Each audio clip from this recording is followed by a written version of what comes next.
Dritan, media ruse raporton që Ukraina ka tentuar që të bëjë një atentat ndaj Vladimir Putin duke shënjestruar rezidencën e tij në Novgorod. Moska ka parajmëruar një kundërpërgjigje të rrufeshme dhe shkatërruese, ndërkohë që tensionet po rriten, po e lexoj ashtu siç është në deklaratë. Ndërkohë, kjo është pjesë tjetër, në këtë sulm janë përdorur, thot Lavrovi tani, 91 dron, por askush nuk ka goditur shënjestrën. Duke qenë se jemi në këtë pikë, pozicioni i negociatave të Rusisë do të ndryshojë, do të reformohet, will be revised, është pak a shumë në anglisht. Pra, e gjitha kjo ka ndodhur në kohën kur presidenti Zelenski ndodhej në takimin me presidentin Trump, duhet thënë që Ukraina i ka mohuar këto pretendimet Rusisë. Çfarë po ndodh, Dritan? E para ka të bëjë që është Zelenski i cili ka mohuar këto, pra do të thotë që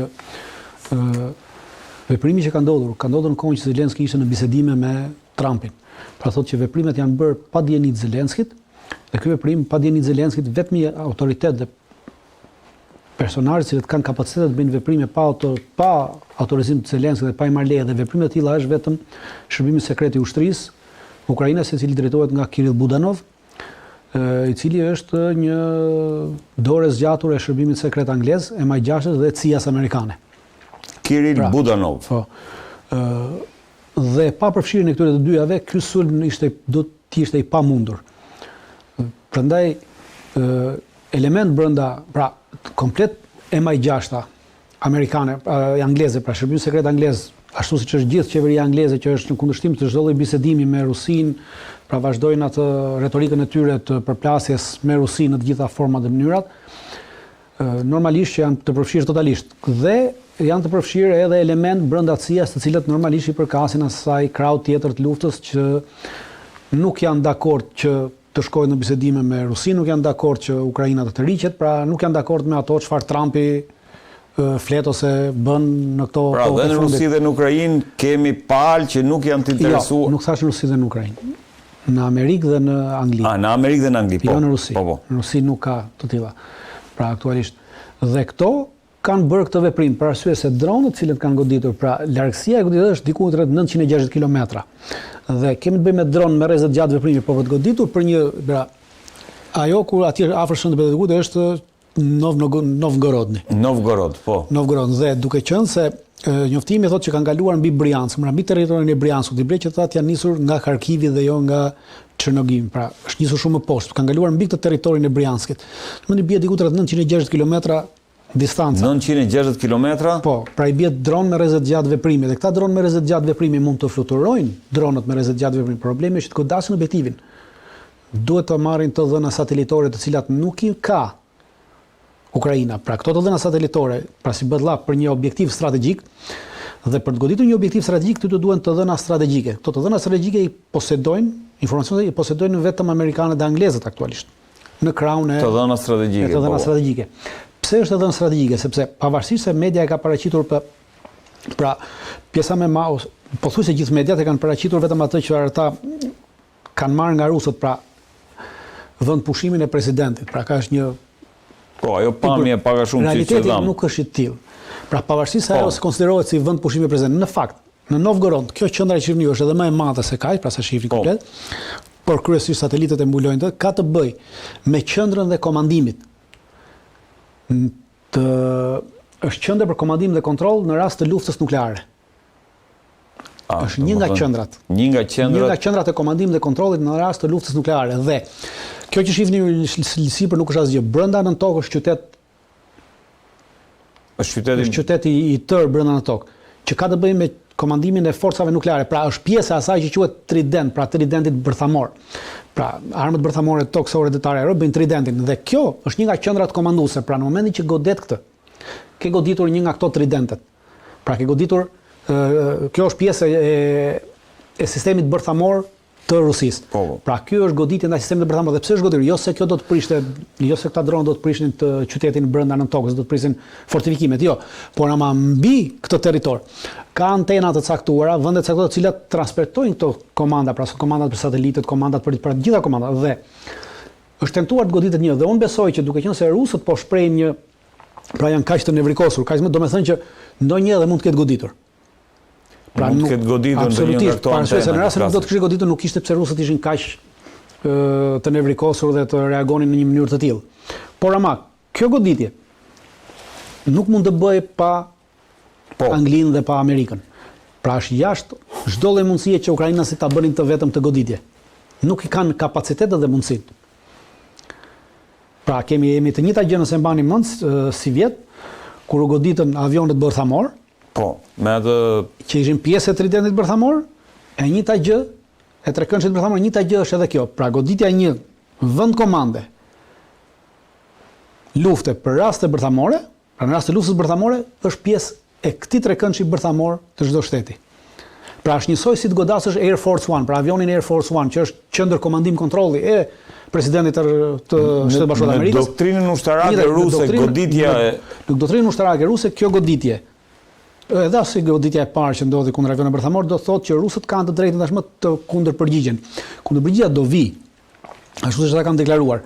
Dhe me kundërpërgjigjen do shohim edhe cilët janë aktorët cilët qëndrojnë pas saj, sepse jemi të bindur që ashtu siç ndodhi herën e parë kur u goditën avionët dhe menjëherë rusët goditën një qendër të grumbullimit dhe komandimit të shërbimeve sekrete angleze në Kharkiv, të cilët kishin komanduar operacionin, duke vrarë 5 pjesëtar të forcave speciale angleze dhe që i përkisin edhe shërbimit sekret anglez. Pra të njëjtën gjë do shohim edhe tash, pra do të kemi pika të komandim kontrollit në Ukrainë që janë pjesë ushtrisë ukrainase, po që i përkasin Anglisë, pra forcave angleze dhe forcave amerikane, pra CIA-s dhe MI6-s, pra do të shohim ku janë të përqendruar ato që do të goditen, por mund të kemi edhe goditje të tjera në drejtim të qendrës kontroll kombinat të shërbimit sekret. Absolutisht, pa e rrufeshme dhe shkatërruesme bëhet llaf ose për Rashnikun ose për një tjetër. Aktualisht, para një jave rusët kanë marrë pjesë dhe kanë nxitur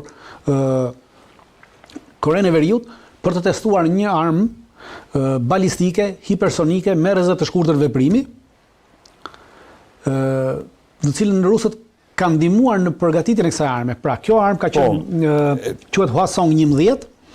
Kjo Hwasong-11 është një armë që koreano-veriorët e kanë në 2018 e kanë përdorur për herë të parë, por në 2018 koka eksplozive e saj peshonte vetëm 2.5 ton, ndërsa tashmë kanë bërë një tjetër me kokë eksplozive 4.5 ton. Koka eksplozive e raketës. E raketës është 4.5 ton dhe rrezja e raketës është nga 100 km deri në 500 km. Pra në momentin që ky 4.5 tonshit godet është raketë balistike hipersonike me rrezet të shkurtër veprimi. Pra është e pamundur që ti ta kapësh. Ja kjo është raketa e cila është bërë testimi javës që shkoi dhe ka rezultuar i suksesshëm dhe ka filluar prodhimi në seri. Pra do bëhet operacionale dhe rusët kanë marrë pjesë në këtë testim. Kanë ndikuar që kjo të përshpejtojë bërja raketës e të gjitha, pra kanë ndihmuar në këtë gjë. Ekuivalenti i kësaj është Tomahawku, Dritan apo? Jo, Tomahawk, jo, nuk është Tomahawku. Në cila është ekuivalenti i saj në aspektin e perëndimit unë nuk e di, pasi perëndimi nuk ka këto lloj raketash të tilla. Pra po mund ta krahasojmë me Taurusin i cili ka 500 km me tapor nga jo si rrezë veprimi, ndërsa për sa i përket kapacitetit të kokës eksplozive nuk ka të ngjashëm. 4.5 ton nuk ka të ngjashëm sot në botë me këtë sasi. A ka sistem antiraketor që ta bllokojë këtë? Jo, nuk ka sistem këtu është problemi, është hipersonike, pra nuk ka sistem raketor që ta bllokojë këtë. Dhe goditja e kësaj është shkatërruese dhe unë mendoj që mund ta përdorin rusët këtë, edhe ta përdorin për ta testuar në kushtet reale të luftës, po edhe goditja e saj, pra goditja e saj është shkatërruese. Imagjinoni 4.5 ton eksploziv se çfarë mund të bëjnë. Pra mund përdoret si goditje e rrufeshme dhe shkatërruese. Dhe shkatërruese. Ndaj dhe është kryesisht ndaj bunkereve dhe ndaj qendrave të kontroll komandimit, pra që janë të bunkerizuara në këtë aspekt. Po. E qartë. Dritan, ndërkohë edhe Medvedev ka deklaruar që nga ky moment Zelenski do duhet ta jetojë jetën e tij i fshehur për shkak se Rusia do ta ndjek këmbë këmbës, po perifrazoj. Medvedevi këtu është i gabuar, unë i qëndroj mendimit që Zelenski në këtë aspekt nuk ka pasur dieni për këtë, ose edhe nëse ka pasur dieni, nuk ka pasur fuqinë që ta ndalojë, sepse siç thash Kirill Budanovi është një person që kontrollohet nga CIA dhe nga MI6 dhe Zelenski nuk ka kapacitetet ta kundërshtojë se ta ndalojë atë person, pra shefin e shërbimeve sekrete të ushtrisë ukrainase. Por nuk besoj që Zelenski ka pasur këtë pra. Unë mendoj që Zelenski në këtë rast është jashtë kësaj loje. Sepse kjo ka ndodhur në momentin që ka qenë bisedime. Kjo ishte. Pra, dhe kjo kujt i prishte punë në këtë moment? Pra kjo i prishte punë Zelenskit sepse menjëherë Trumpi është njoftuar për këtë që ka ndodhur, sepse dhe ka reaguar dhe ky reagim domethënë vinte Zelenski. Lidera botëror kanë reaguar. Vinte Zelenski në pozitën më të vështirë të mundshme në bisedimet me Trumpin. Pra kjo tregon që është një luftë e brendshme politike në Ukrainë për ta larguar Zelenskin, pra për të prishur punë nga të gjitha anët. Pra ka filluar lufta politike për të zënë vendin. Zelenski dha sinjalet për një armëpushim. Pikërisht për të zënë vendin. Dhe kjo është një veprim. Prandaj them që Zelenski prandaj them që Medvedevi në këtë aspekt është i gabuar, mund të ketë folur nga emocionet, por unë mendoj që çfarëdo lloj analize e bërë në këtë, e nxjerr Zelenskin jashtë këtij veprimi dhe mendoj që është jashtë këtij veprimi Zelenski. Po, Dritan, ndërkohë këtë e thot Lavrov, pozicioni negociues i Rusisë do të rishikohet pas kësaj. A do të ndryshojë? Unë nuk ka çka ndryshon pozicionin negociues i Rusisë. Rusia ka vazhduar për 4 vjet ka mbajtur të njëjtin pozicion, pra të njëjtat qëndrime, vazhdon të mbajë të njëjtat qëndrime. Por mendoj që në atë çfarë është që ata do të jenë të prerë, tashmë nuk do të kenë asnjë bashkëbisedim me Evropën, pra pas kësaj, pra Evropa del jashtë çdo lloj konteksti ose konturi që Evropa të jetë pjesë e një bisedimi nesër midis Rusisë dhe Shtetet Bashkuara të Amerikës dhe Rusisë dhe Ukrainës. Pra bisedimet do të ndodhin vetëm midis këtyre 3 vendeve. Pra jo trilaterale, po 2-laterale. Pra në fillim do të kemi bisedime midis Rusisë dhe Shtetet Bashkuara të Amerikës, derisa ta akordojnë. Kur ta akordojnë, pastaj do të zhvillohen midis Rusisë dhe Ukrainës. Por ajo çfarë të bënë, Evropa del totalisht jashtë këtij opsioni. Mendoj ky do të jetë qëndrimi definitiv i Rusisë, pra vetëm këtu mund të qëndrojë. Mund të ndryshojë qëndrim, sepse deri tash kanë qenë të hapur edhe për Evropën për çfarë të jetë bisedime. Por mendoj që ky do të jetë vetëm ndryshim. Pasi nuk mund të thonë që pasi këtu ka ose do të ndalin bisedimet me Amerikën ose bisedimet me Ukrainën. Në të dy ato raste atëherë bie që të jemi në luftë totale dhe nuk besoj që rusët shkojnë drejt kësaj. Pra do vazhdojnë të bajnë qëndrime e tyre, por jo të mbyllin anën diplomatike të bisedimeve me Rusinë, me Amerikën dhe me Ukrainën. Ndërsa Evropën, për shkak të këtij bashkëpunimi të MI6-s, pra të shërbimeve sekrete angleze dhe të gjithë anglisë, do të përshtojnë totalisht Evropën nga çdo lloj bisedimi. Pra ky mund të jetë një ndryshim rrënjësor, i cili deri më tash nuk ka qenë, pra kanë pasur një dritare të hapur, për këtë mbrapa besoj që nuk do të ketë. Pse 91 dron? Pse fjala vjen jo vetëm një dron? Sepse shikon, do të kemi gjë parasysh. Në rast se regjia ndihmon me atë foton e shtëpisë që ishte. Pra regjia foton e shtëpisë. Pra asaj e vend qëndrimit. Shikoni, juve keni vetëm një rrezë të vogël, por kjo nuk është kaq. Është shumë më e madhe, pra është një rrezë shumë e madhe. Pra kam parasysh. Dhe ti duhet godasësh disa objektiva. E para, mjafton të godasësh edhe qoftë një objektiv. Pra do marrësh parasysh që rrugtimi është i gjatë. Pra është 900 kilometra dhe ti duhet e llogarit që për shembull nga këta 90 dron të paktën njëri të shkojnë në objektiv. Pra në objektivin që ti ke vënë dhe për këtë ti duhet të mbulosh hapësirën ajrore. Pra hapësira ajrore që është në këtë 900 kilometrash ka mbrojtje kundërajrore. Dhe këtë mbrojtje kundërajrore ti duhet ta mbingarkosh në këtë rrezë veprimi, sepse ti ke përcaktuar rrezën. Dhe ti e di që dhe pse them që është patjetër me ndihmën e amerikanëve, e CIA-s dhe të MI6-it, për arsye sepse në këtë rrugtimin që ti bën, të vetmit të cilit mund ta dinë sakt se sa bateri të mbrojtjes kundërajrore ka në këtë 900 kilometrash, janë vetëm amerikanët dhe MI6, sepse ata kanë satelit që ta zbulojnë me anë satelitit, pra jo Ukrainës nuk e din se ku ndodhen vend qëndrimet e mbrojtjes kundërajrore dhe çfarë kapaciteti ka kjo mbrojtje kundërajrore. Pra vetëm ata e dinë dhe ata kanë bërë për llogaritën dhe thonë për të kaluar këtë mbrojtje kundërajrore, ti e mbingarkon këtë segment dhe për të mbingartuar këtë segment duhen 91 dron, pra 90 e mbingarkojnë, njëri kalon. 90 janë vetëm njëri, vetëm njëri, të mbushur me eksploziv janë të gjithë njësoj, sepse ti nuk e di se cili do kalojë. Secili do kalojë. Por ama ti llogarit këtë, pra 90 e mbingarkojnë dhe mbajnë të mbingarkuar dhe mbushet dhe nuk kurse njëri arrin të kalojë, pra duke për llogaritur prandaj njëri po thua ka kaluar. Unë mendoj që njëri ka kaluar sepse duke parë reagimin e rusëve më tregon që nga reagimi i tyre, edhe nga reagimi i Medvedevit, edhe nga i Lavrovit, pra kemi Lavrovin në këtë rast, deri sa ti ka pasur disa goditje, pra Lavrovi nuk është shprehur. Kjo shprehje e Lavrovit që po shpreh dhe po jep të dhëna teknike të kësaj, pra domethënë që një goditje ka ndodhur. Pra Nuk është se dëmi do të jetë, sepse si thash pjesa ajo është nën tokë gjithë qendër komandimi, por ama një goditje ndonjë antene diku mund të kenë ndodhur në gjë, pra thjesht mbritja. Dhe për llogaritja e kësaj nuk e bëjnë dot ukrainasit. Pra e kanë bërë anglezët dhe amerikanët, vetëm ata kanë kapacitetet ta bëjnë këtë. Po. Kurse ukrainasit nuk e bëjnë dot asnjë për llogaritje të kësaj. Pra është bërë për llogaritja e thjeshtë. Dhe ata janë që duhen kaq dron për të mbuluar këtë. Dhe po thua nuk ka qenë rezidenca e Putinit. Dhe dronët janë të bërë, dhe dronët janë lëshuar me faza. Pra nuk janë lëshuar gjithë njëkohësisht. Pra ka strategjinë e lëshimit. Janë lëshuar me fazat që të mi ngarkosh, pra secili është ndryshuar me val, pra një orë mas njëri tjetrit. Në mënyrë që të mi ngarkosh sistemi dhe të kaloj ai që ka për të kaluar. Pra ky është mënyra që bëhet. Nuk bëhet llap, është rezidencë. Pra është rezidencë e presidentit të Rusisë. Putini nuk ka qenë aty fare. Putini prej pothuajse 3 viteve nuk përdor asnjë nga rezidencat e tij jashtë Moskës. Pra vetëm rezidencë është vetëm Kremlini. Pra ndodhet për arsye për garancinë e tij, edhe për të mos pasur probleme tjera në vendet ku shkon, pra sepse mund të bien dron, raketa dhe mund të godasin popullsinë civile, është marrë një vendim para 3 viteve nga shërbimet sekrete të Rusisë, vendimi bërë publik në atë kohë në shërbimet sekrete të Rusisë, që presidenti i Federatës Ruse nuk duhet të lëvizi në për këto rezidencat e tjera përveç, pra do qëndroj vetëm në Kremlin, të këto tjera vetëm në raste jashtëzakonisht të veçanta, pra ku ka takime që vinë me të huaj, me presidentin të huaj. Pse përjashton një le të themi goditje, eliminim fizik i Putinit do të çonte në mbylljen e luftës? Jo, eliminimi fizik i Putinit nuk mbyll, do të kemi një gjë, eliminimi fizik i presidentit të Federatës Ruse nuk do të thotë mbyllje të luftës. Eliminimi fizik i presidentit të Rusisë do të thotë që Rusia menjëherë të përdori me doktrinën e saj atë të re që ka bërë para 2 viteve presidenti i Republikës, në rast se ti vret presidenti i Republikës, automatikisht kundërpërgjigja është bërthamore.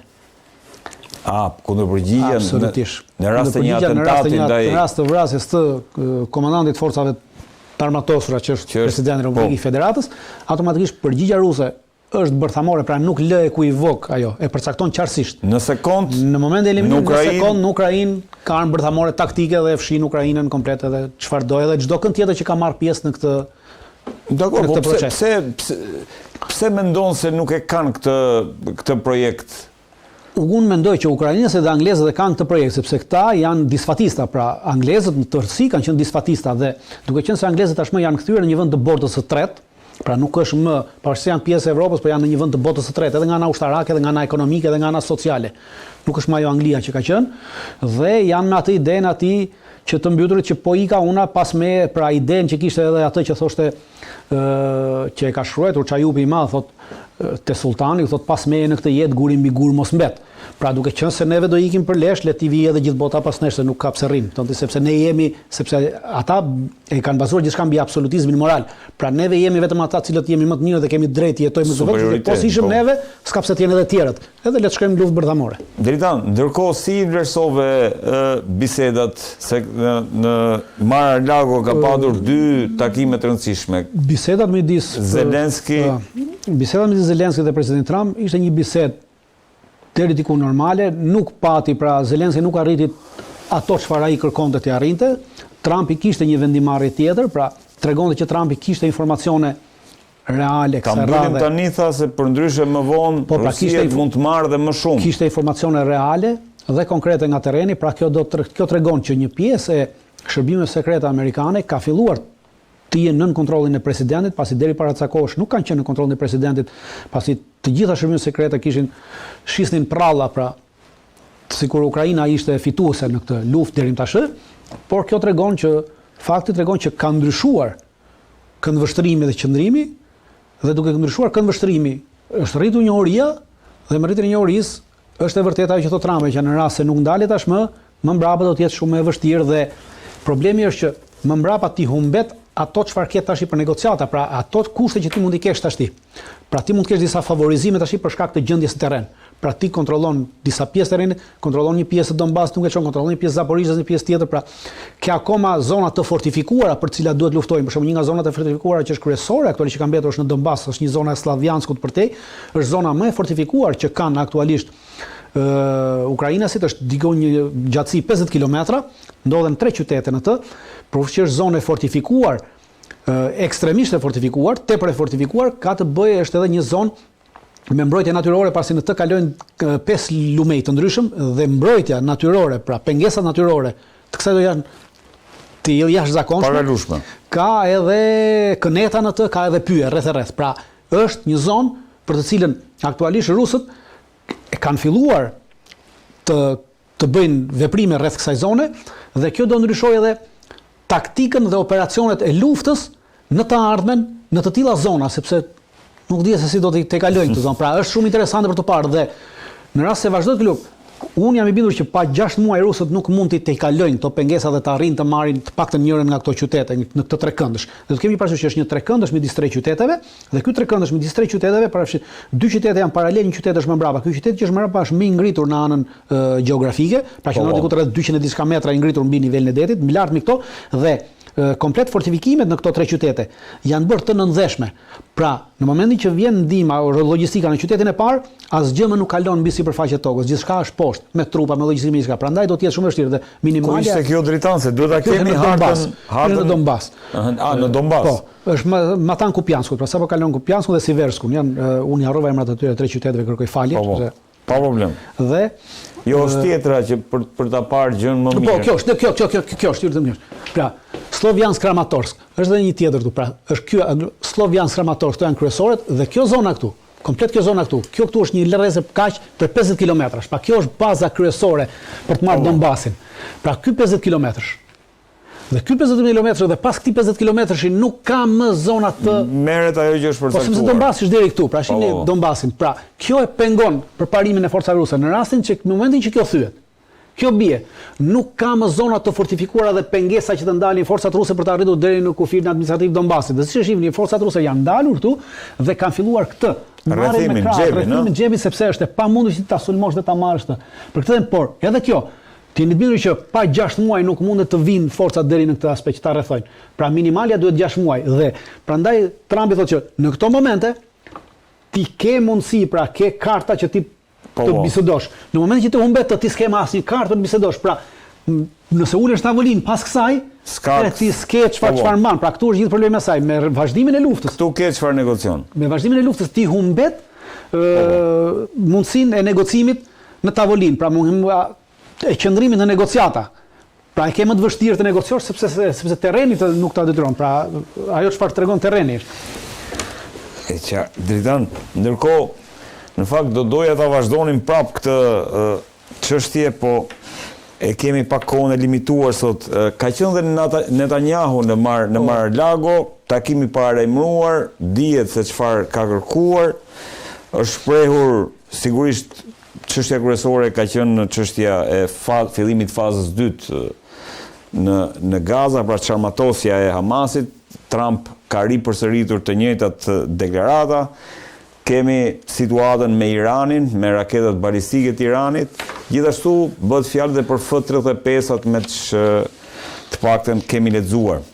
Si e vlerësove këtë takim? Ishte takimi i 6, domethënë nuk ka ndodhur kurrë një intensitet takimesh të një niveli kaq të lartë midis Trump edhe Netanyahut.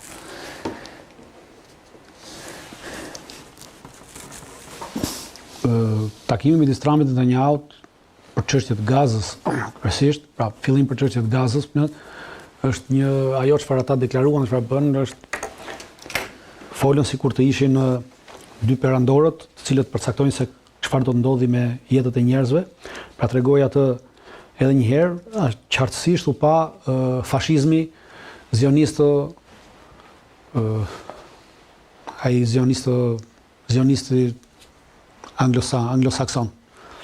Pra kemi një bashkim midis fashizmit anglosakson, pra dati deep state dhe fashizmit zionist të Izraelit, pasi Trumpi nuk kundërshtoi, ja la gjithçka në dorë Netanyahut dhe pranoi edhe zhvendosjen e palestinezëve për atje, e cila zhvendosje që do të paraqitet sikur do të bëhet me dëshirë, por në fakt zhvendosja do të bëhet me dhunë.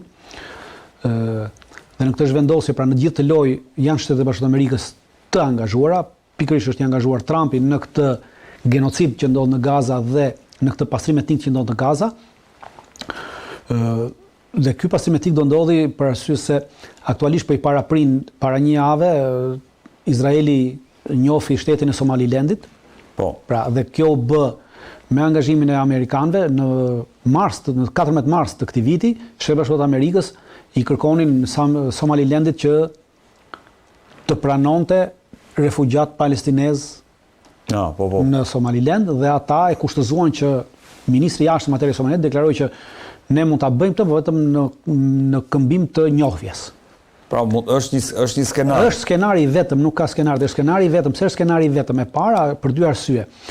Heqja e palestinezëve, për largimi i palestinezëve nga Gaza, pra pastrimi etnik, dhe Trumpi, perandori i cili merr Gazën dhe bën si do ai, pra ta bëj atë rivierën që ai ndron ta bëj.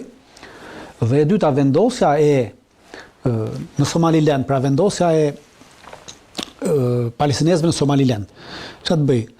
Në Berbera, ku shihni në portin e Berberat aktualisht ka hapur një bazë ushtarake Emiratet e Bashkuara Arabe. Dhe atë bazë kanë së bashku me Izraelin. Dhe vendosja e këtyre palestinezëve në Somaliland, çfarë do të bënte? Nesër Izraeli kërkon ta përdorë Somalilandin si pikë goditje kundër Huthit, sepse përballë janë Huthi, përballë janë Huthi. Dhe në momentin që ti vendos palestinezët atje 100, 200 ose 300.000 palestinezë mjafton ti vendosësh atje. Atëherë Huthët nuk mund ti kundërpërgjigjen me të njëjtën fuqi goditje që bënin ndaj Izraelit për shkak të palestinezëve që bie që të godasin palestinezët për të cilët janë angazhuar në këtë luftë. Ky është si skenar. Pra ky është skenari që këta po mundohen të bëjnë. Dhe e treta është që të kenë nën kontroll ngushticën e Bab el Mandetit, e cila është atje për arsye dhe të kundërshtojnë vendosja e Izraelit atje, pra jo direkt amerikanëve, po Izraelit kundërshton vendosjen e një baze kineze në Xhibuti, për arsye se në Xhibuti kemi një bazë kineze të hapur në 2017, bazë detare kineze në Xhibuti ngjitur me këtë. Megjithatë, unë mendoj që nuk do të arrihet për arsye se pothuajse të gjitha vendet e Afrikës që rrethojnë që janë në një mbledhje të përbashkët e kanë kundërshtuar këtë gjë, edhe zhvendosjen e palestinezëve, po edhe njofjen e Somalilandit, edhe Unioni Afrikan po ashtu ka bërë një deklaratë kundër kësaj.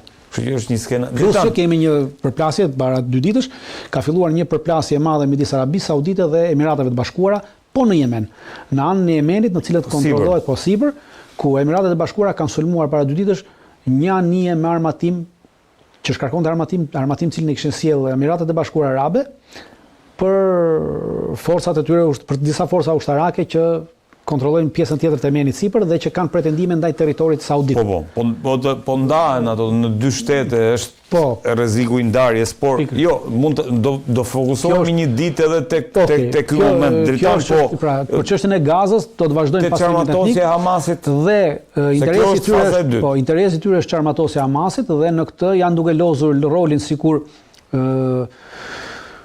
pra roli është i tillë që çarmatosjen e Hamasit do ta bëjnë këto shtete të tjera, edhe deklarata e Trumpit që mua nuk më shqetëson ajo çfarë do të, por më shqetëson ajo çfarë nuk do bëjnë të tjerët. Pra në një moment tha mua më shqetëson ajo çfarë nuk bëhet dhe ajo çfarë bëhet. Pra ata kanë vendosur që ta çarmatosin Hamasin, pra ato që nuk arritën dot me luftë direkte. Ta bëjnë tash mendimin e këtyre vendeve myslimane, të cilat do të çojnë trupa në Palestinë. Edhe Turqia, se bëri përshtypje. Për këtë u bë edhe loja e Turqisë. Për këtë po aty edhe Turqia do të marrë pjesë dhe Turqia do t'i udhëheqë këto trupa për çarmatosjen e Hamasit. Pra Turqia është në këtë lojë për çarmatosjen e Hamasit, edhe Turqia. Dhe gjithë loja që u bë, gjithë biseda që zhvilloi midis Trumpit dhe Milejkovskit, pra ai nuk është Netanyahu, por është Benjamin Milejkovski, është një kazar i Polonis, pra nuk ka të bëjë me çështje, nuk është hebre, as ka qenë hebre, është thjesht kazar i Polonis. Siç janë gjithë, siç janë 98% e këtyre që pretendojnë hebrej në Izrael sot janë kazar të ardhur nga lindja. Nuk janë s'kan të bëjnë fare me hebraizmin. Dhe loja ishte që shiko, ky është i mirë, ai është i keq, ky është i mirë, për mua është i mirë, po për ty është i mirë sepse i vetmi vend i cili ka kundërshtuar futjen e turqëve, natje është vetëm Izraeli. Po futja e turqëve nuk është rrezik për Izraelin? Nuk është rrezik për Izraelin në momentin që ajo mund të jetë ajo do të përdoret politikisht nga Erdoani për çështje tip politike të brendshme në Turqi. Por nuk përbën problem për izraelitët. Ajo punë nuk ishte garanci prania e Turqisë aty për palestinezët? Jo, nuk është garanci prania e Turqisë aty për palestinezët, sepse turqit deri më tash nuk kanë bërë asgjë në favor të palestinezëve. Çdo gjë e kanë bërë vetëm në favorin e tyre dhe në interesin e tyre. Dhe futja atyre atje, përse duan të fusin. Dhe Netanyahu do t'i fusi turqit aty në mënyrë që turqit të përplasin me Hamasin. Pasi vendet e tjera arabe nuk do të përplasen me Hamasin. Vendet e tjera që do të dërgojnë forca, do të rrinë pasiv. Turqit nuk janë arab, dhe turqit do të përplasen me Hamasin për çarmatim, për çarmatosje. Dhe për këtë arsye do ta fusin pa thjesht po losin lojën. Kur probleme me Hamasin dritan. Turqia nuk ka pasur probleme me Hamasin, por në rast se Turqia bie dakord që të futet atje, faza e dytë ka të bëjë me çarmatosjen e Hamasit. Dhe Hamasi ka deklaroi sërish edhe dje që askush nuk do të na marrë armët dhe nuk i dorëzojmë armët deri nga largimi total i Izraelit nga deklaroi edhe këtë. Deklaroi edhe këtë. Prandaj kjo përplasje intereson Izraelit që të arrijë të fusin në luftë. Jo vetëm Turqinë, por edhe vendet e tjera arabe me Hamasin, pra atë çfarë nuk arriti ta bënte Izraeli, tash ta bëjnë këta për Izraelin. Dhe futja e këtyre vendeve në të luhur në përplasje me Hamasin, pse intereson? Siç thash, Hamasi nuk është organizatë terroriste e shpallur nga Kombet e Bashkuara. Duke qenë se kjo forcë do të ketë mandat të Kombeve të Bashkuara, pa do të kalojnë nëpërmjet Këshillit të Sigurimit. Atëherë kundërshtimi me armë i Hamasit ndaj kësaj force i bie kundërshtimi i Këshillit të Sigurimit. Dhe kjo i ndihmon izraelitëve nesër që të mos kalojë në OKB asnjë lloj rezolute në favor të Palestinës. Dritan. Pra, qëllimi është i largët i izraelitëve. Skenari është atë që bëjnë gjithnjë. Pra sepse fashizmi i tyre është i pafund.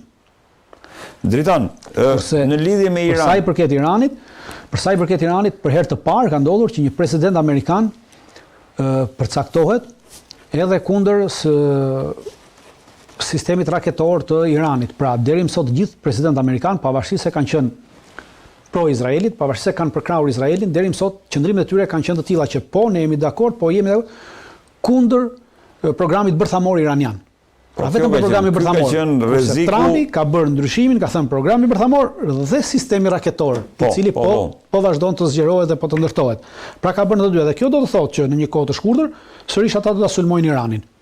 Do ta sulmojnë Iranin. Absolutisht do ta sulmojnë Iranin. Irani është qendër nevralgjike, pra për arsye pse ata do sulmojnë Iranin nuk është vetëm, pra ata do gjejnë çfarë do këto janë arsye për të gjetur. Sebepe. Por arsyeja pse ta sulmojnë Iranin, sepse Irani është qendra që lidh gjithçka. Pra si shihni, Irani lidh kontrollon, pra me kufi kontrollon kontrollon Irakun, me kufi kontrollon Pakistanin, me kufi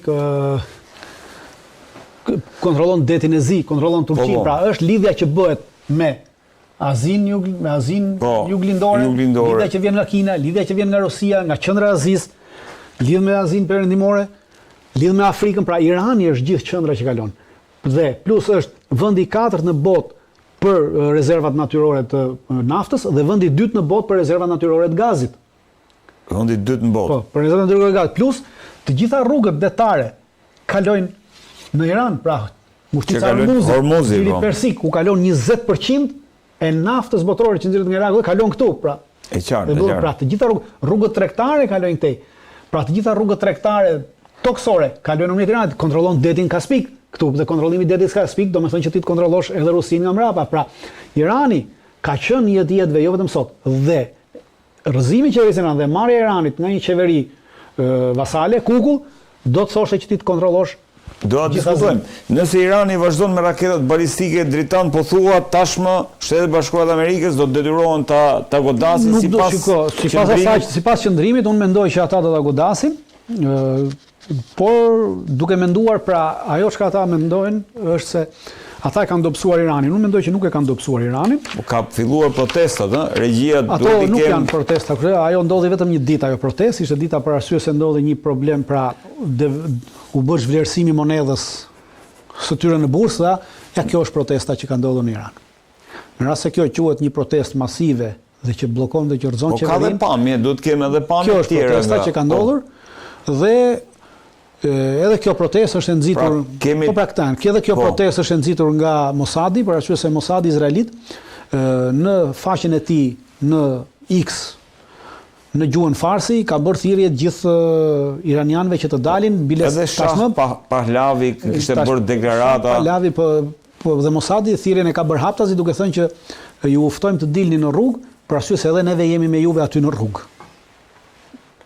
Dhe Mossadi izraelit. E pashte Jerusalem Post që kishte shumë qëndrime për sa i përket mendime, për sa i përket se çfarë është kjo protestë. Pra nuk kemi të bëjmë me një fillimin e nuk kemi të bëjmë asnjë gjë të tillë. Domethënë ajo që pretendohet pak në Jeruzalem Post ishte që kur ngrihen ato ishte një stres sociale, bazar që quhej, kur ngrihen këta zakonisht tregtarët e mesëm ta që shesin, por nuk është nuk kemi të bëjmë, nuk është ky rasti. Gjë politike me janë ngritur për shkak të për shkak sepse u zhvletësua monedha iraniane dhe zhvletësimi që psoi monedha iraniane për shkak të një gabimi të bankës qendrore iraniane sjelli dëmtim tek ta, por është zëvendësuar drejtori i Bankës Qendrore Iraniane dhe është hequr dhe është vendosur ish ministri i financave që ka qenë para ministri i vjetër i financave, që mbahet si ekspert i financave në Iran dhe mendoj që do ta rikthejnë sërish gjendën. Pra, shteti do t'i kompensoj tregtarët për humbjen e tyre dhe kjo e mbyll çështjen. Pra, Irani ka kapacitet. Jo, unë e lidh me faktin që këtë ndryshimin e Trumpit për sa i përket raketave dhe mundësisë së një goditje të Iranit, mund të jetë një kombinim. Goditja nuk ka të bëjë, ata po mendojnë protestave nga brenda dhe jo, nuk ka të bëjë, nuk e rrezojnë dot në aspektin e cënimit. Pra, kjo ka ndodhur për shkak se janë cënuar njerëzve të ardhurat. Okej. Por në momentin që dhe plus gjatë protestës ka pasur disa zëra që tek tuk në thirrje që poshtë, po menjëherë ato thirrje janë suprimuar nga ana e protestave. Po pra janë suprimuar nga protesta, nga protestuesit dhe nuk kanë vazhduar më. Në aspektin që do ndodh në rast se ata do ta sulmojnë sërish Iranin, do ndodhi ajo që ndodhi në luftën në përplasjen 2 miditore, ku u bën bashk pozit opozit. Iranianët janë krenar për historinë e tyre 5000 vjeçare. Pra është një popull me histori të lashtë, shumë të lashtë, që në çfarë do lloj sulmi të huaj ata janë bërë ballë. Ndërkohë dritan dhe unë uroj që Izraeli ta sulmoj. Dhe kësaj radhe uroj që iranianët të mos pranojnë më armëpushim, por të vazhdojnë edhe për te 15 ditë, sepse do të kemi një parasysh. Izraeli, NATO dhe Shtetet Bashkuara të Amerikës në doktrinën e tyre kapaciteti më i madh që ata mund të rezistojnë për është 1 muaj. Kaq kanë. Një blitzkrieg, vetëm kaq mund të bëjnë. Nuk kanë asnjë doktrinë ushtarake dhe asnjë kapacitet tjetër për të rezistuar më tepër se 1 muaj. Dhe në rast se kjo e kalon, dhe sidomos ajo që ndodhi në Izrael, në rast se e kalon 15 ditëshin, Izraeli shuhet. Dhe uroj që ata ta bëjnë dhe ta shuajnë Izraelin pra një vend fashist dhe genocidial. Dritan, ndërkohë ka një deklaratë që Rusia do ta mbrojë Kinën në një moment apo në rast të një eskalimi tek gjiri i Tajvanit që njihet ndryshe. Ajo që vije të re është që tashmë Tajvani është i rrethuar nga një stërvitje e madhe që po zhvillon Kina. Çfarë po ndodh me Tajvanin aktualisht? A ka një rrezik se u pyet edhe Trumpi për Tajvanin? Në rreth Tajvanit kinezët janë duke bërë një stërvitje të plan programuar vjetore, e cila ka qenë programuar, në realitet është programuar para 2 vitesh, ka qenë për të bërë vjet, por kinezët për një arsye ose për një tjetër nuk e di arsyen, pra e shtyn për si vjet. Këtë stërvitje po bëhet aktualisht për si vjet, stërvitja ka të bëjë me izolimin e Tajvanit, pra jo me goditjen e Tajvanit. Është stërvitje ushtarake me qëllim izolimin e ishullit të Tajvanit. Pra jo goditjen, po izolimin e ishullit. Me gjitha me humanoid, me robot, me mjete... Me mjete autonome, detare dhe ajrore. Pra ky është qëllimi, pra ta izolojmë Tajvanin me mjete autonome, detare dhe ajrore. Dhe kjo është stërvitja që po zhvillohet. Pra jo, stërvitja vetë nuk është sulmi në Tajvanit, por izolim i Tajvanit. Kjo është ideja e... Trump tha, nuk është se unë e kam mik Xin, tha, po nuk është se më ka thënë gjë për këtë, sepse e pyetën të shqetësuar, sepse kjo, domethënë edhe Tajvani është i shqetësuar për këtë. Është thjesht një tentativë, pra që po bëhet që pra bën pjesë në atë doktrinën kineze, cilën e kanë përcaktuar, që doktrina kineze përcakton që në radhë të parë në çfarëdo lloj përplasje që do të si me Tajvanin, do të shkojë me izolim. Pra rrethi i parë është izolimi. Dhe këtë janë duke aplikuar, pra duke u stërvitur, pra duke aplikuar izolimin. Pra kjo është ajo çfarë ndodh. Ndërkohë, dritan, sa deklarata e Rusisë ka të bëjë ka një marrëveshje dypalçe midis Rusisë dhe Kinës, të firmosur para disa viteve, duket se në vitin 2019 ka qenë marrëveshja e firmosur që Rusia dhe Kina ndihmojnë njëra tjetrën në rast se cënohet vend integriteti I tyre. Pra në Traktati fqinjësisë së mirë. Është një pikë në traktatin e fqinjësisë mirë që ndihmon njëra tjetrën në rast se edhe ushtarakisht në rast se cënohet integriteti I tyre territorial. Pra, kjo do të thotë që në rast se Kina hyn nesër në një luftë me Tajvanin, dhe forcat kineze sulmohen nga Amerika në ujërat rreth Tajvanit, Rusia nuk hyn në këtë. Po në rast se forcat amerikane ose forcat e NATO sulmojnë territorin kinez, dhe fillojnë marrin territor brenda Kinës, pra vendosin atëherë Rusia ndodhet në këtë, pra këtë përcakton. Por jo në aspektin e nesër një lufte që mund ndodhi në Tajvan ose rreth Tajvanit, nuk hyn Rusia në këtë pjesë. Pra kjo është përcaktuar.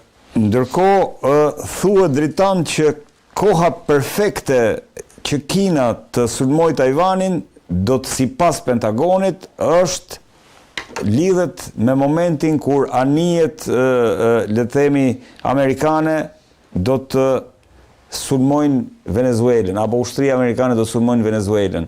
Si e shikon këtë? Jo, unë nuk besoj që do të ndodhi kjo. Aktualisht ajo që po ndodh në Venezuelë, pra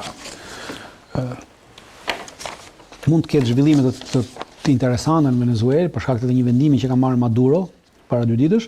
Po edhe është goditur, për herë të parë është goditur. Është goditur vetëm një anije, ndodhi në një nga portet e Venezuelës. Pra, edhe goditjen e ka bërë CIA, pra është zhvillim. Nuk është deri dje kemi patur vetëm goditje të anijeve në ujërat. Nuk është zhvillim, unë nuk e shoh në zhvillim. Zhvillim do të jetë ajo çfarë vendimi ka marrë Maduro para 2 ditësh, që aktualisht Maduro ka marrë një vendim që flota detare venezueliane të shoqërojë anijet cistern të naftës dhe të gazit që hyn ose dalin nga Venezuela. Pra kjo do të thotë që këto anijet, flota detare, që ai ka flotën detare të pakët, do të dalin nga Venezuela, do të shoqërojnë këto anije, të cilat mundohet t'i marrë flota amerikane. Dhe do të kemi një përplasje midis flotës amerikane dhe flotës detare venezuelane. Deri më tashti, çfarë do lloj sekuestrimi I këtyre anijeve, qofshin këto edhe me flamur venezuelian, nuk përbën casus belli. Pra nuk bën arsye lufte. Po. Kurse goditja e një anije luftarake, çfarë do lloj marrësie nga ana e Shtetit Bashkuar të Amerikës, në çfarë do lloj territori, qoftë në det të hapur, qoftë në det territorial, përbën casus belli dhe gjendje lufte. Dhe kjo jep mundësinë nesër Maduros që të sulmojë menjëherë forcat amerikane të vendosura rreth. Nëse amerikanët sulmojnë këtë. Dhe ka një gjë, amerikanët unë mendoj, çfarë po duan më shikoni. E gjitha pra është një plan I Pentagonit, mendoj që është plan I tillë I Pentagonit.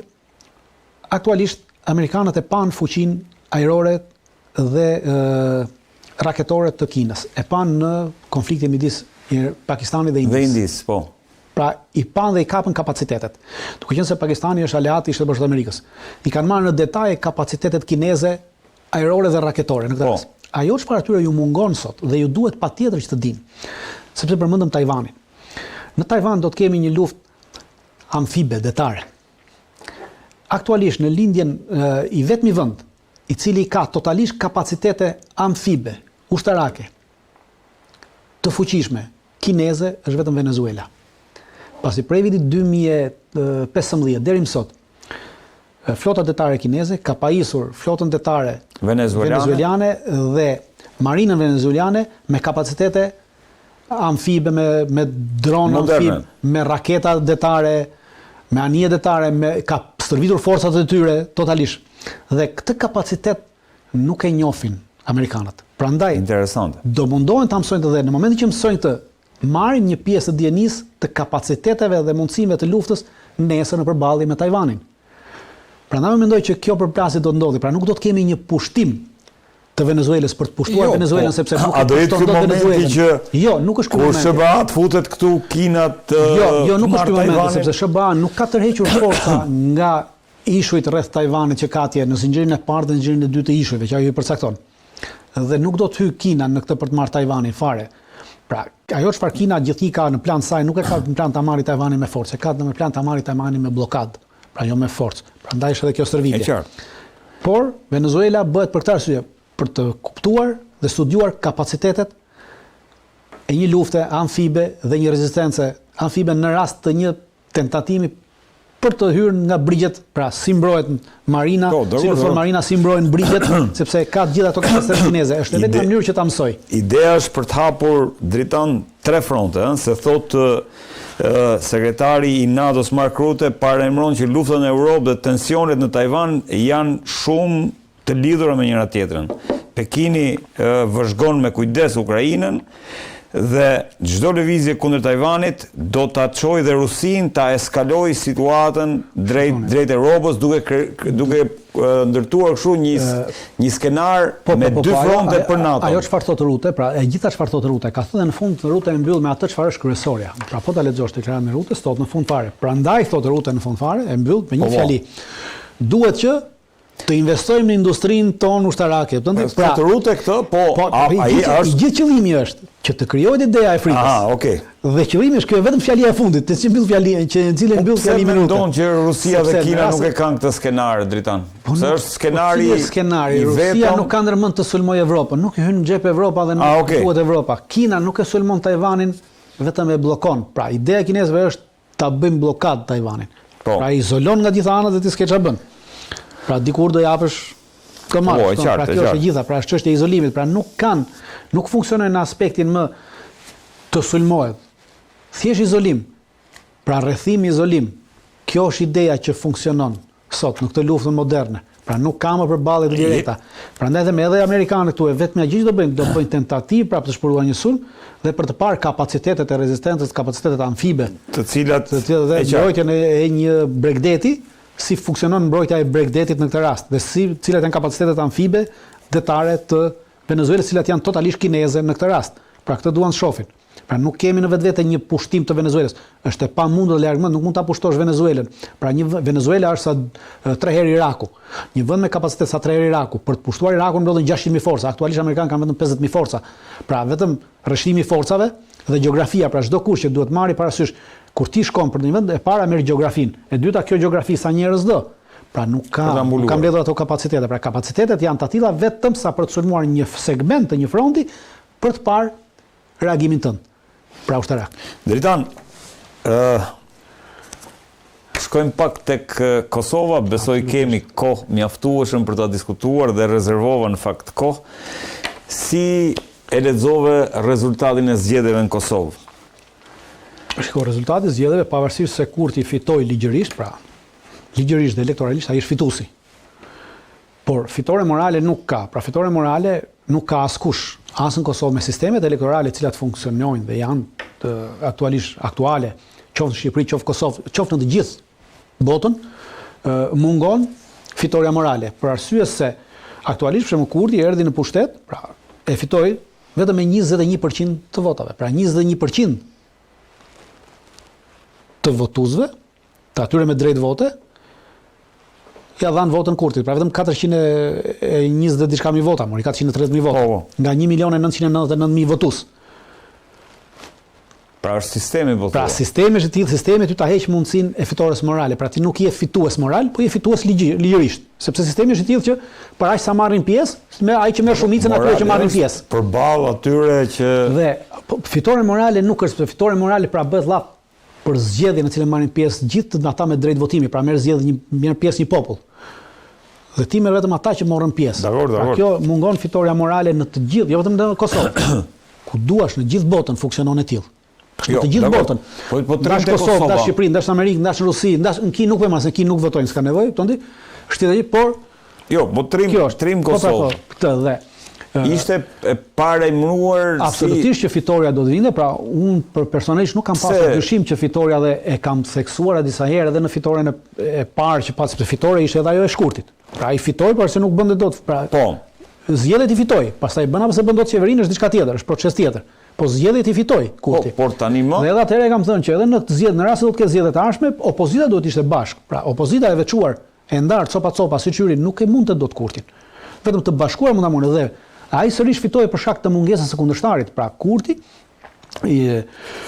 kishte ngriti një kurth populist. Pra Kurti është populist dhe ngriti kurth populist ndaj opozitës dhe ndaj Kosovës.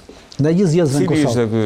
Kurthi populist e para ishte që Kurti e ngriti retorikën e vet, pra filloi me populli kundër elitës, pra opozitën e quante ajo elita e korruptuar e cila ju ka establishmenti korruptuar.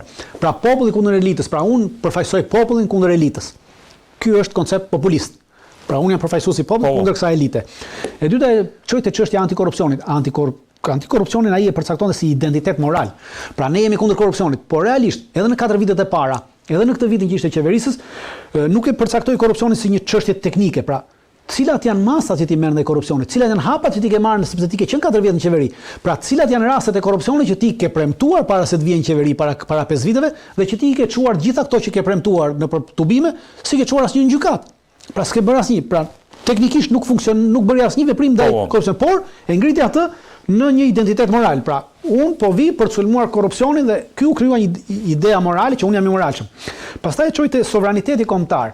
Te sovraniteti kombëtar e para këtu e quajtë sovraniteti i Kosovës, pra sovranitet kombëtar, Kosova komb. Dhe kjo përshtatet me idenë e evropianëve që Kosova është një komb me kosovar. Pra Kosova nuk është komb. Kosovarët nuk janë komb. Kosova është Shqipëri, është pjesë e Shqipërisë, e hequr nga trungu i Shqipërisë në 1913. Pra nuk mund të jetë komb vete. Trumpi, Kurti vazhdon me idenë e Evropës Kosova komb. Dhe këtu përshtatet me ta. Dhe atyre duhet njëri i tillë që mendon që Kosova është komb, pra që nuk ka bashkim kombëtar në këtë aspekt. Dhe çfarë bëri? Në këtë idenë e sovranitetit kombëtar e përcaktoi e para rezistencë ndaj të jashtëmve, pra ndaj presionit të jashtëm. Gjithë presioni i jashtëm politik, ai amerikan dhe ai evropian, cili vinte për bisedimet, për prishjen e bisedimeve strategjike, e bashkëpunimit strategjik, gjithë ato, ai quajti presion të jashtëm dhe e paraqiti këtë si edhe e paraqiti veten duke qenë se ne nuk bien ndaj presionit të jashtëm, jo nuk e paraqit veten si viktim, e paraqit veten si lideri i madh i cili nuk kthehet kurrë. Pra unë jam lideri, ky është lideri që nuk kthehet ndaj presionit të jashtëm. Pra e njëjta ideologji populiste që kishtim, është populiste, më këtë gjë e vërtet, këtë gjë e kishte edhe Enveri. Edhe Enveri thoshte unë nuk kthyem ndaj presionit të jashtëm, sepse ne ishim gjithkohës presion të jashtëm. Pra këto janë ide populiste për të mbajtur pushtetin. Ky është populizëm i pastër, pra po themi populizëm, është e vërtetë, është hajde ta diskutojmë. Dritan, plus që akuzoi opozitën në këtë sovranitet, akuzonte opozitën gjatë gjithë kohës në retorikë që këta donin ta ndanin Kosovën, pra këta donin ta shisnin dinjitetin e Kosovës. Pse nuk është e vërtetë? Jo, s'është e vërtetë. Nuk është as pak e vërtetë. Ideja e ndarjes territorëve. Nuk është ideja e ndarjes territorëve, shkëmbimi nuk është ndarje. Pra kemi dy gjëra. Ndarja është ndarje. Ndarje do thotë kur t'jap e s'marr asgjë. Kurse shkëmbimi është që t'jap dhe të marr. Pra, shkëmbejmë. Aq sa do t'jap, aq do të marr. Dhe do të marr një territor i cili po është i banuar me shqiptar, po t'jap një territor që s'është i banuar me shqiptar. Pra, dhe kjo s'është ndarje. Prandaj kjo është mashtrim populist. Pra e paraqiti këtë shkëmbim, tentativë shkëmbimi, se nuk ndodhi. Pra tentativë shkëmbimi ishte, se nuk u arritëm në asnjë gjë. Pra është një ide. Dhe këtë paraqit si ndarje, kjo s'është ndarje. Pra shitje e dinjitetit, s'kemi të bëjmë me shitje e dinjitetit. Pra një mashtrim populist klasik. E dyta vjen me imazhin. Ai u paraqit pra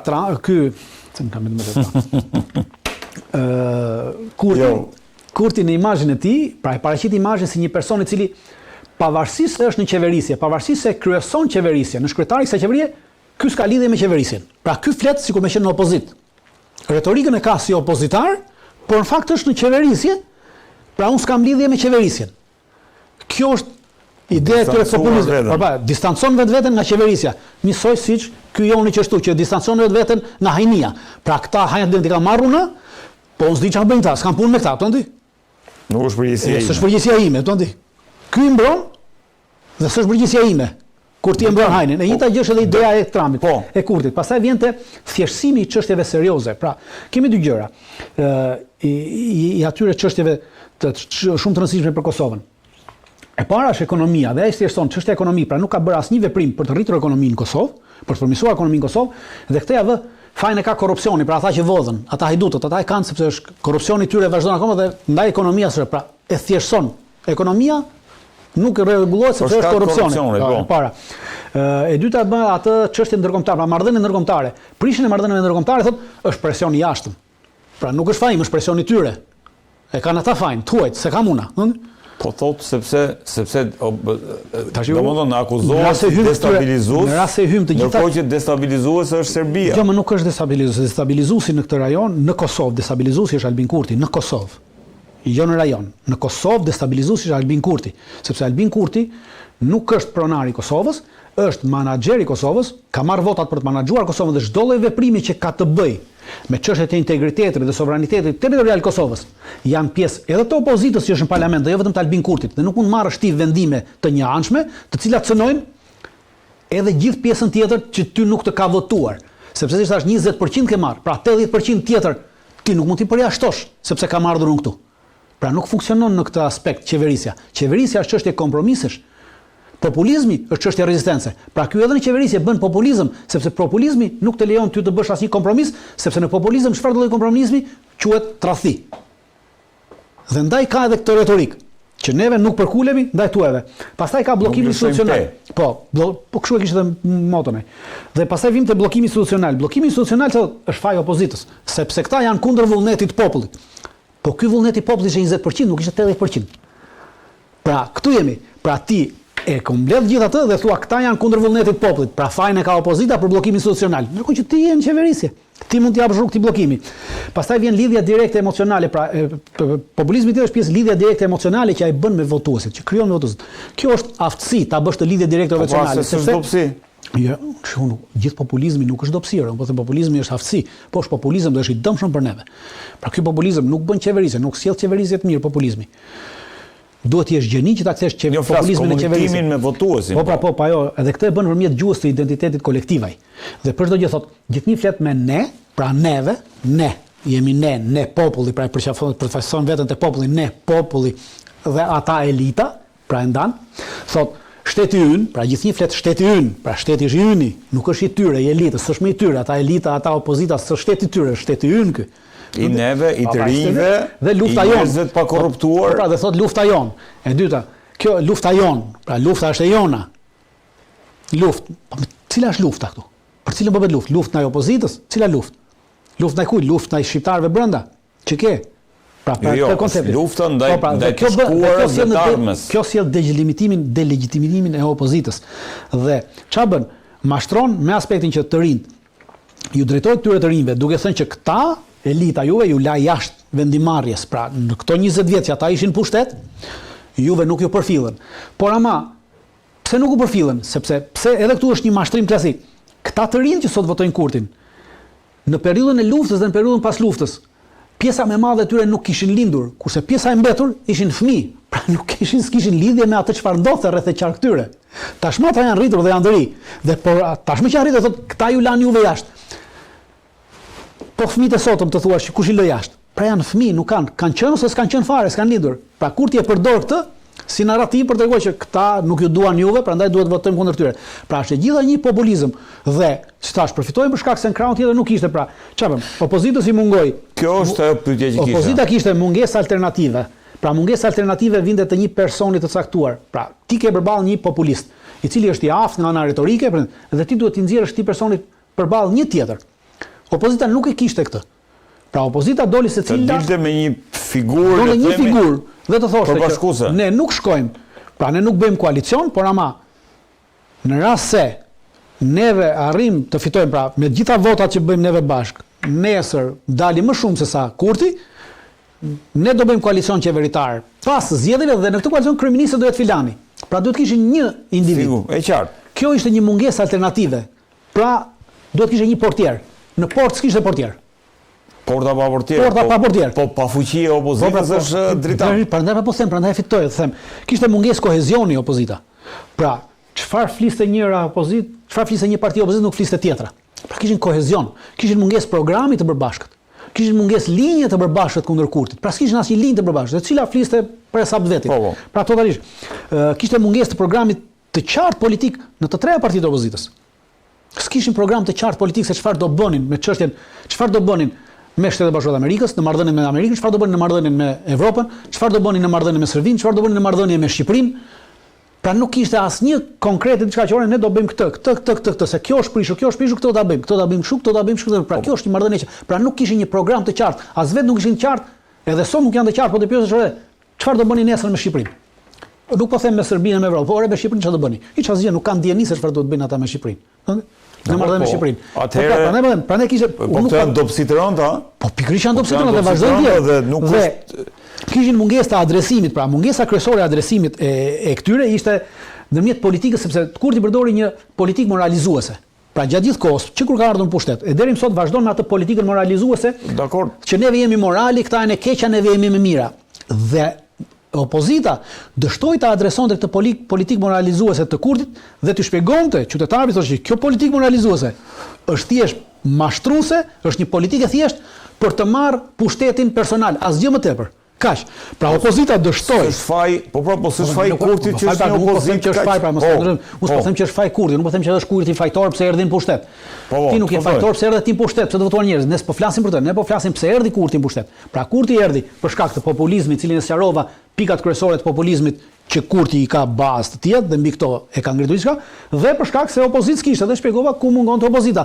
Pra kjo është baza kryesore pse Kurti erdhi në pushtet. Dhe në rast se opozita nuk vazhdon, pra nuk do t'i korrigjojë këto që thash. Kjo është pyetja. Kurti sërish do të vazhdojë të mbesë në pushtet, por qeverisja nuk do bëj dot. Pra qeverisja e Kurtit do vazhdojë të jetë njësoj si qeverisja e 4 viteve të para, pra thjesht populizëm, akuza, acarim, për arsye se populizmi kërkon kriza dhe nuk kërkon qetësi, dhe populizmi heq mundësinë dhe redukton hapësirat diplomatike, pra nuk kemi hapësira diplomatike, pra do të vazhdojmë të kemi një marrëdhënie të acaruar midis Shtetit Bashkuar të Amerikës, Evropës dhe qeverisë Kosovë, e cila do të dëmtojë në përgjithësi shqiptarët, po edhe vetë Kurtin, sepse vazhdimi I kësaj, kjo do thotë që Kurti mund të jetë në pushtet edhe 4 vite.